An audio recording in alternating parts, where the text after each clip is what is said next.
Castro Alves, estrategista-chefe da Avenue. Will, seja muito bem-vindo aqui à BMC. Você que está toda semana aqui com a gente e não falhou na antivéspera de Natal. Bom dia para você, Will.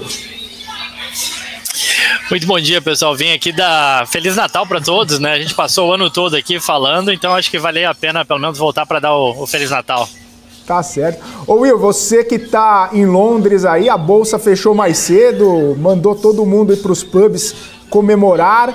Você tá em pub também aí ou você tá em outro lugar? Pior que eu tô num pub mesmo, assim. A cerveja tá atrás da câmera aqui para não comprometer. Ah, tá certo. Já tá com um pint de Guinness aí por perto. Só Exatamente. Começar aqui já sextou. Aí já passou do meio-dia, né, Will? Então tá liberado. Isso, aqui já vai ser 2h30 já. É o que eu sempre falo, em algum lugar do mundo já passou do meio-dia, então não tem desculpa. Ô Will, é isso aí. vamos começar falando, né, principalmente aí do dado mais esperado dessa sexta-feira, o PCI, que é aquele dado de inflação visto pelo Fed, ali muito monitorado pelo Fed, para poder saber se está indo por uma trajetória correta, se precisa fazer algum ajuste. O dado de hoje veio ali alinhado com o que o mercado estava esperando, então, na sua visão, acaba tirando um pouco da pressão sobre o Fed, principalmente nas próximas reuniões. Como que você viu esse PCI de hoje e as respectivas projeções para o Fed nos próximos meses aí? Eu diria que tira momentaneamente a pressão do Fed, porque ela ainda existe, né? Quando você vai e abre no dia 14 de dezembro, o FONC, né, o Comitê de Política Monetária Americano, se reuniu e fez previsões para a economia em 2023. E entre essas previsões, a gente vê uma inflação encerrando 2023 em 3,1%. Então ainda tá um pouco longe, você ainda tem que ter alguma desaceleração de inflação ao longo de 2023. Então, ou seja, a pressão, a batata ainda está quente, ainda está com o Fed, né? O Fed precisa continuar subindo juros, vai precisar provavelmente manter uma política monetária restritiva durante um bom tempo, e esse bom tempo é o que ninguém sabe, é o que está todo mundo especulando. Ou seja, o juro vai para 5, conforme eles comentaram. Para em 5, por quanto tempo que para? Né? Quando que pivota? Né? Essa é a grande questão. E eu acho que, sim, o dado foi bom, em consonância com aquilo que a gente tem visto, de uma evolução favorável de dados de inflação, mas ainda cedo para comemorar. E conforme eu falei, ainda continua, the pressure zone, ainda continua sobre o Fed. Ô Will, eu tava falando, né, aqui, até mesmo com o Gani recentemente, com o pessoal todo aqui, que sobre essa perspectiva, né, da recessão nos Estados Unidos, né? Porque a gente viu dados bons nessa semana, né? A gente viu o resultado de empresas vindo bons, a gente viu ali, né, muitos dados de payroll do começo do mês bom também, e a recessão que tá sempre todo mundo falando que vai vir ainda não dá sinal, né? Se de repente você acredita que vai vir tudo de uma vez, vai vir uma pancada muito forte de uma hora para outra, ou se ela vai começar a dar sinais efetivamente mais claros, né? A partir do ano que vem, dos próximos meses, ou se ela vai vir tudo de uma vez só e aí poder trazer aquela perspectiva do mercado, para o mercado acreditar que efetivamente vai vir uma recessão. Bom, a gente tem diversos Cs aí, né, nessa história. De fato, a gente tem uma perspectiva de recessão aqui nos Estados Unidos, muito se fala, cada vez mais previsões e diferentes modelos preditivos apontam para isso. Tem inclusive o modelo do Fed de Nova York que ele mostra exatamente isso. Você teria hoje quase 40% de chance de ter recessão nos Estados Unidos, segundo o Fed de Nova York, por um modelo de inflexão de curvas de juros, tá? Mas tem diversos outros modelos. O ponto é, a maioria deles aponta para a mesma coisa. Olha, é bem possível que a gente tenha uma recessão. Inclusive, as projeções do Fed para ano que vem, já 2023, é de um crescimento de 0,5% do PIB dos Estados Unidos. Não é recessão.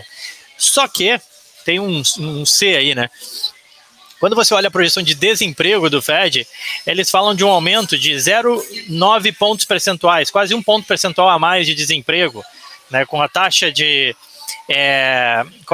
desemprego saindo de 3,7 para 4,6, se não me falha a memória. Esse aumento de desemprego, tradicionalmente ou historicamente aqui nos Estados Unidos, ele normalmente casou com recessões. Dificilmente você viu um aumento de desemprego de mais de meio ponto percentual sem ter recessão, tá? Então tem diversos indicadores que apontam para isso, mas essencialmente os indicadores antecedentes que a gente fala, né? Quando a gente olha PIB é um indicador meio retrovisor.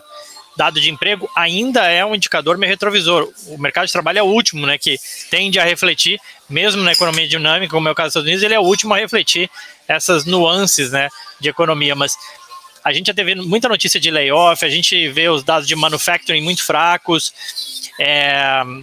Eu acho que assim, a economia americana ela ainda está nesse mood de desaceleração, tem uma chance pequena de não entrar numa recessão que todo mundo diz que deve ser suave ano que vem, mas deve acontecer. Ainda não é 100%, acho que você tem uma... Vamos supor se a China reabrir e conseguir controlar a Covid, né? Você tem algum ponto de criação de demanda para o mundo, enfim, trazendo algum crescimento. Você tem uma resiliência da economia americana, até que ponto ela vai persistir ou não. Mas eu acho que assim, a gente caminha sim para uma recessão nos Estados Unidos e os leading indicators nos mostram isso. Gani tá aqui com a gente, também tem pergunta para o Will. Diga lá, Gani. Você tá bom? Tudo bem? Will, vamos fazer uma aposta? Que os Estados Unidos vai crescer mais que o Brasil o ano que vem? Essa é boa. Cara, não é difícil. Acho que não vai ser difícil, né? Eu compro os Estados Unidos. Eu fico apostando nos Estados Unidos. Se você quiser apostar Brasil, a gente faz uma aposta aqui. Eu acho que assim, para dar certo, só se a China realmente... Só se o gigante acordar, né? O gigante chinês acordar. O problema é que os caras abriram tudo lá e viu que deu ruim, né? Covid explodindo, hospital lotado, aquelas vacinas que não estão dando muito resultado, não deram muito resultado, e é uma pena, assim, né? Porque a gente está falando de aumento de mortes lá na China, né? Um negócio bem pesado. Só que, óbvio, tudo de China é tudo muito escondido, muito velado, você não sabe o quanto é verdade, fica tudo muito... então é complexo, mas se a China conseguisse reabrir, você teria aí um impulso de demanda no mundo que a gente não tem, porque a Europa está lá também caminhando para recessão, os Estados Unidos caminhando para recessão, aí fica difícil, né? Para salvar o Brasil, só se realmente a China, se o gigante acordasse. O complicado é que na China é o 880, né? Ou tranca todo mundo em casa, libera todo mundo de uma hora para outra, não tem uma progressão, né? Não tem um planejamento aos poucos assim para não causar tudo que está acontecendo. Ô Will, me fala uma coisa, para a próxima reunião, você tá eu estou vendo aqui as projeções do mercado, né? 65% acredita que é 0,25 na próxima reunião do CME Group, né? E 34% acredita em meio. Eu tô na certa? Deixa eu ver se eu tô na... Tô. Para 1º de fevereiro. O Will está em qual grupo? Meio ou 0,25? Cara, eu acho assim, o Fed tinha que mudar essa comunicação, assim, né? Ou seja, ele tinha que reafirmar essa ideia de continuar desacelerando o pace, né? Ele falou que ia desacelerar, já desacelerou. Eu acho assim, ainda tem espaço para meio ponto percentual. Ou seja, e eu acho assim, do ponto de vista de economia, seria melhor dar mais meio logo para eventualmente até parar. Não precisa ficar em 0,25, né? Até porque você demora até o negócio entrar na economia, ter impacto de fato na economia. Então é aquela coisa, melhor o remédio duro logo, já deveria ter feito, enfim, né? Então quanto mais for postergando, mais levando, gera mais incerteza no mercado e tal.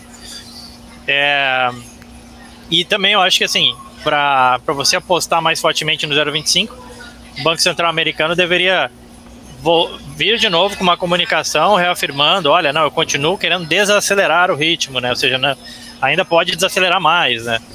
Então, por isso eu acho que ainda pode vir meio, sim. Muito bem. Will, já que Bom dia, primeiro. A Isa está aqui com a gente também. Diga lá, Isa. Já que o Gani falou aí da aposta de PIB Brasil e Estados Unidos, a gente viu ontem o resultado do PIB, né, crescendo 3,2% no terceiro trimestre após uma nova revisão. Qual que é o número que você acredita? Era um número esperado? Surpreendeu? O que você acredita aí para o próximo ano, aí, vendo as políticas econômicas americanas? Boa. Surpreendeu, veio acima do esperado. Tanto é que eu comentei no Twitter, Instagram, enfim, que dado bom is not good, né? Ou seja, a gente teve dados bons, menos pedidos de auxílio-desemprego do que esperado, um PIB mais forte revisando, né, o PIB, e o mercado sofreu. O mercado entregou grande parte das altas de quarta-feira. Por quê? Porque a economia forte só realimenta essa necessidade de mais juros, até onde os juros podem ir, até onde os juros têm que ir para controlar, né, essa inflação. Mas vale lembrar que também é um dado lagging, né, ou seja, é o dado do PIB do terceiro trimestre, já aconteceu, foi até setembro, mostrou que a economia continua forte, e de lá para cá a gente continua observando alguns sinais de desaceleração. Junto a isso, teve a notícia que o Congresso aprovando uma bill, né, ou seja, uma lei de maiores gastos também por parte do governo em infraestrutura. Isso só retroalimenta a PIB, e não me entendo mal, é bom crescer, é importante crescer, obviamente, né?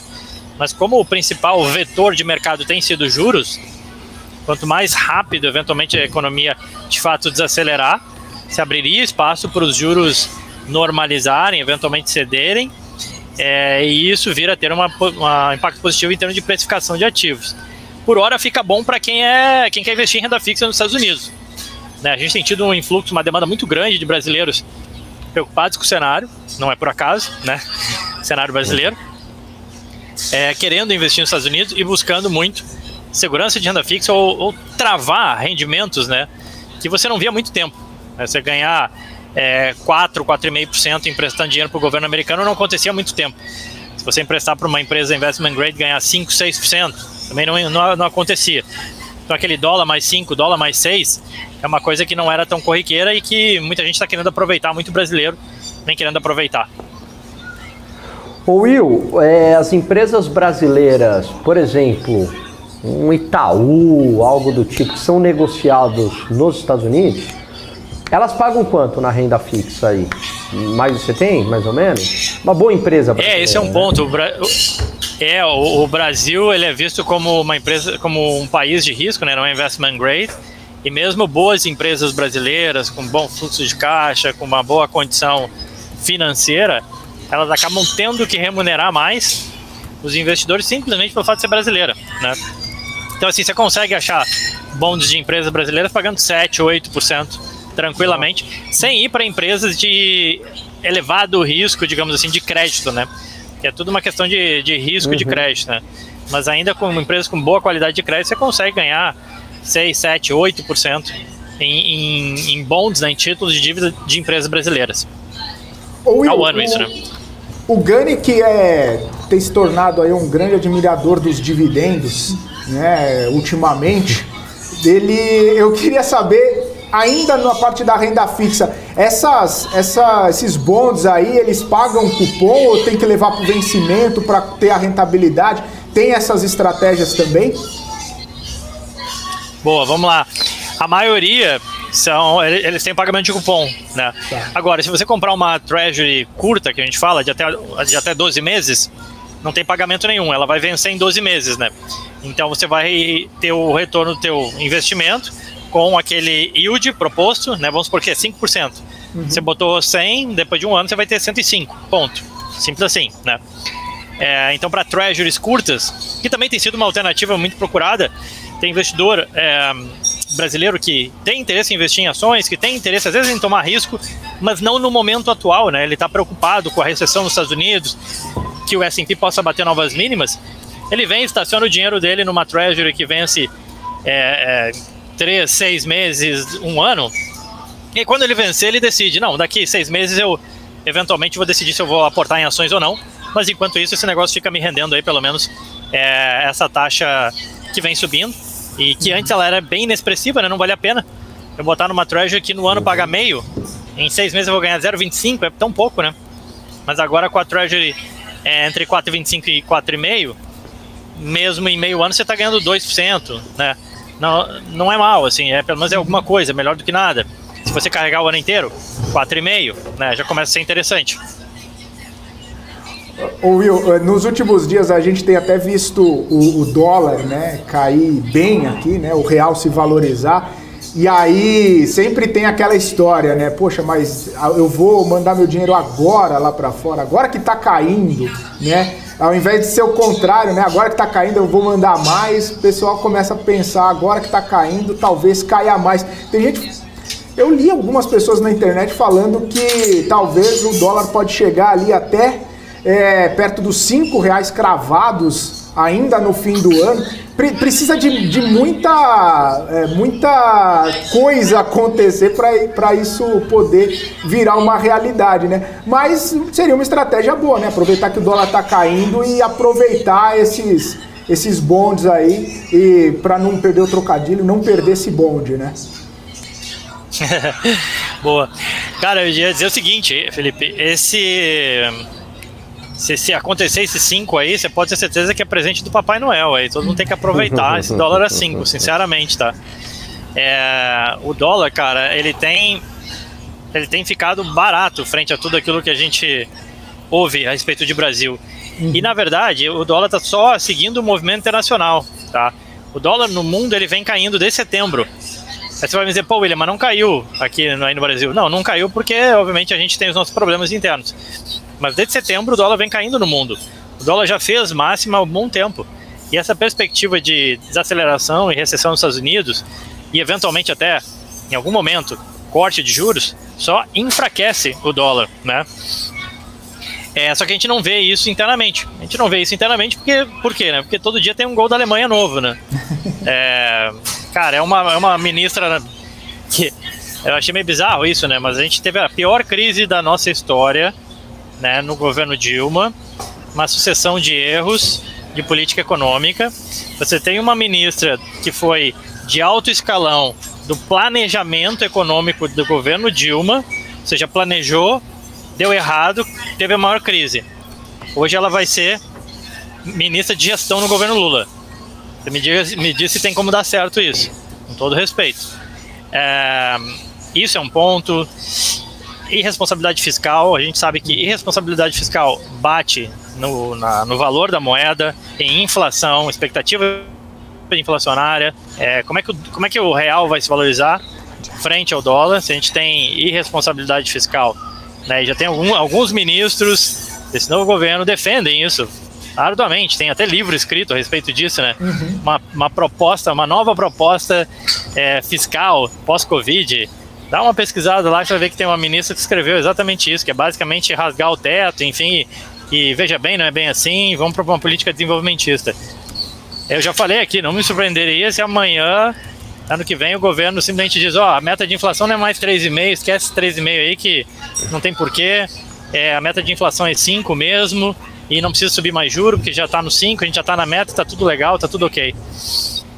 E aí, por esses riscos, cara, sinceramente, eu acho o dólar muito barato. Ô Will, a gente fala muito aqui, tem falado nos últimos dias no rally de final de ano aqui no Brasil. Mas aí nos Estados Unidos, né, segundo o próprio artigo aí da Avenue, o rally de Natal da Bolsa de Valores é algo muito pedido pelos investidores ao Papai Noel, né? E o Fed teria dado aí um balde de água fria aí no mercado nessa última reunião do ano para esse rally de Natal? Foi realmente isso que aconteceu, né? A gente tradicionalmente tem isso, né? O rally de Natal, basicamente você olha a estatística e você vê lá que a última semana ali antes do Natal ela é uma semana positiva. Tem vários fatores, você tem uma menor participação do investidor institucional que já saiu de férias, que já não está mais olhando o mercado, aí o investidor de varejo, naquele otimismo de festa de final de ano, acaba atuando. Você tem o próprio sentimento positivo em relação a um novo ano que inicia, você tem alguns fatores que explicam isso, mas esse Natal aí o Fed veio e disse que com tudo aquilo que aconteceu, o Fed acabou jogando realmente um balde de água fria. mas faz parte. O Fed ajustou expectativas. O mercado vinha precificando menos juros, eventual corte de juros, flexibilização de política monetária por causa de recessão, desde meados ali de outubro, na segunda quinzena. Bolsa subiu bem, juros cedeu bem. E o Fed está no trabalho dele de ajustar a expectativa e dizer, olha, veja bem, não é bem assim, calma aí. E foi o que ele fez. Só que isso, obviamente, acabou instaurando aí um certo mau humor no mercado em dezembro. Nada muito diferente daquilo que a gente viu ao longo do ano, essa que é a verdade, tá? Então, assim, o ano de 2022 não foi um ano muito bom para investimentos de ativos de risco e eu acho que a gente só está fechando o ano com aquilo que foi a tônica do ano todo. Ô Will, você vai lembrar disso, meu caro. Você sabe que no passado... Primeiro eu queria só te cumprimentar pela fala anterior, que eu concordo absolutamente com tudo que você falou. Segundo, você vai lembrar de um título aqui no Brasil, era a tal da NTND. Você lembra? Ele pagava dólar mais uma taxa, só que era emitido pelo governo brasileiro internamente, né? E muita gente tem saudade desse título porque ficava exposto ao dólar, a variação cambial, mais o cupom, né? Mais o yield, o ganho real acima do dólar. Mas hoje, para quem tem saudade desse título, basta abrir uma conta na Avenue que você tem exatamente dólar mais taxa. Eu achei muito legal, já te falei isso, uma vez que você me falou assim, a pessoa não está ganhando apenas 8% ou 7%. Isso 7% é para o americano que mora aí, né? Você ganha 7% em termos nominais, mas para o brasileiro ele está ganhando o dólar mais 7, né? Correto? Você está ganhando esses juros e a variação cambial. E se o dólar explodir, você ganhou a variação do dólar mais o 7, né? Enquanto você repatriar esse dinheiro para o Brasil, você teve o ganho dessas duas coisas. Não é isso aí, Will? Não, exatamente. Para não ser leviano, tá, pessoal? Enfim, mas o dólar nos últimos nas últimas 4 Copas, eu lembro eu ter olhado isso, né? Desde a Copa da África do Sul, o dólar vem se valorizando 10% ao ano em média, tá? Obviamente que essa média não tem que ser tomada como regra, né? Mas se repetisse, tá? E não levem isso ao pé da letra, mas se repetisse, é aquilo que o Gani está falando ali, você vai ganhar valorização do dólar, que nos últimos anos foi na média 10% ao ano, então 10 mais 7, vira 17, vira 18, eventualmente. É isso que a gente está falando aqui, tá? E por que o dólar se valoriza? Você tem o diferencial de inflação, o diferencial de crescimento, né, que continua, e aí você tem um ajuste disso na moeda, a inflação americana esse ano vai ser maior que a do Brasil, mas historicamente, normalmente ela é menor, né, do que a do Brasil. O Brasil tem mais inflação e isso corrói mais a moeda. E tem um outro ponto, ainda no sentido de alertar a todos, né, sobre essa questão de dívida e investimento no Brasil. Todo mundo ama o investimento, obviamente, na Selic, que remunera muito bem, obviamente, o investidor, mas só vale uma ressalva, aquela linha de não colocar os ovos em todos os ovos na mesma cesta, diversificação, ter também dólar mais alguma coisa. Por quê? Porque o principal credor hoje do Brasil é o brasileiro. Para o governo dar calote hoje numa dívida brasileira, ele vai comprar briga interna. Diferentemente do passado, que ele comprava briga externa. Ele ia ter que negociar no FMI, dar uma dor de cabeça, ia ter que pedir empréstimo, pega mais dinheiro no FMI, o Fernando Henrique tem que fazer isso, aí tem que jogar juro lá na Lua, que é o problema da Argentina. Nesse sentido, a gente é diferente da Argentina, que grande parte do nosso financiamento, ou seja, quem financia o Brasil é o brasileiro. Então, assim, para dar calote no brasileiro também, para o governo, eu diria que talvez não seja tão duro ou difícil quanto dar calote no americano, no inglês ou no estrangeiro, né? A nossa dívida não é tão dolarizada, a nossa dívida lá é em real. Ou, eventualmente, não precisa dar calote, você flexibilizar o IPCA, né? Ou transformar, o IPCA agora vai medir assim, vai medir assado, né? A Argentina é mestre em fazer isso, e esse governo ele tem boas conexões lá, eles podem aprender direitinho como é que faz aí para manter uma inflação comportada no índice, né? Não necessariamente no bolso das pessoas. Então, muito cuidado só com essa ideia do o IPCA mais eu tô bem, a Selic pré em 13 eu tô bem. Por isso que a gente fala muito da diversificação e proteção através do dólar. E aí os clientes aí da Avenue, como é que tá a procura assim, agora em ações, né? Tá agora o pessoal falando, puxa, caiu bem, corrigiu bem as techs, eu vou entrar nas techs ou não? setores aí tradicionais? Como é que está aí a procura? Ou vocês como estrategista, o que vocês estão recomendando? Gani, te dizer que é o seguinte, o que a gente viu um influxo muito forte nos últimos já 45 dias, está caminhando já para 60 dias. Já saiu notícia aí, a BMC reportou também, a gente bateu o recorde de captação histórico da Avenue. Por quê? Muitos clientes preocupados com a situação do Brasil têm enviado seus recursos para fora. E aí esse dinheiro que vem é um dinheiro meio do medo. O cara não quer correr risco, ele está preocupado, ele quer exatamente fugir do risco, ele está vendo muito risco no Brasil, viu curva de juros para cima, bolsa para baixo, algumas questões de política econômica que ele fica com receio, então ele chega nos Estados Unidos querendo, não, eu não quero correr risco, eu não quero ação, eu quero só estacionar meu dinheiro aí. Então essa foi uma tendência que a gente observou aí bem, tanto é que nossa vertente de bonds, assim, realmente rampou bem, né? Ou seja, a alocação em bonds explodiu, aumentou bastante, ou grande parte desse dinheiro foi sendo alocado em bonds, tá? E eu acho que faz sentido, de novo, eu acho que em algum momento em 2023 você vai ter uma bela janela para comprar a equities. Tradicionalmente o S&P fez mínimas em recessão, então se tiver uma recessão, pessoal, nos Estados Unidos, sabe que esse é um baita indicador para no mínimo você, cara, deixa eu investigar algumas ações aí, deixa eu ver o que tem de ação que caiu, o que é ação que pode ser interessante, porque tradicionalmente o S&P fez mínimas durante recessão. Então é exatamente o contrário. Se tiver em recessão, não tenham medo aí sim de tomar um pouco mais de risco, tá? Obviamente dentro do seu perfil, né? Se tem a ver com o seu perfil de investidor, ou investir em ações ou não. Mas por hora tem sido muito, que nem eu falei, mais na parte de renda fixa mesmo. Ô Will, mais uma pergunta. Os dividendos nos Estados Unidos são tributados na fonte? São tributados na fonte 30%. Exato. Na fonte 30%. Aqui é aquela lógica assim, que a carga tributária ela é menor para a empresa, mas tributa no final, né? Tributa na renda, tributa no lucro, né? Beleza. E os cupons, os títulos também, a mesma coisa? Os juros que você ganha? Também tem incidência do imposto de renda no recebimento do cupom. Tá bom, maravilha. Show. Ô Will, obrigado então mais uma vez por estar aqui com a gente. Vou liberar você para aproveitar aí o clima londrino. E só a última pergunta é rapidinho. Mercado nessa última semana aí, vai estar mais para Papai Noel ou mais para Grinch?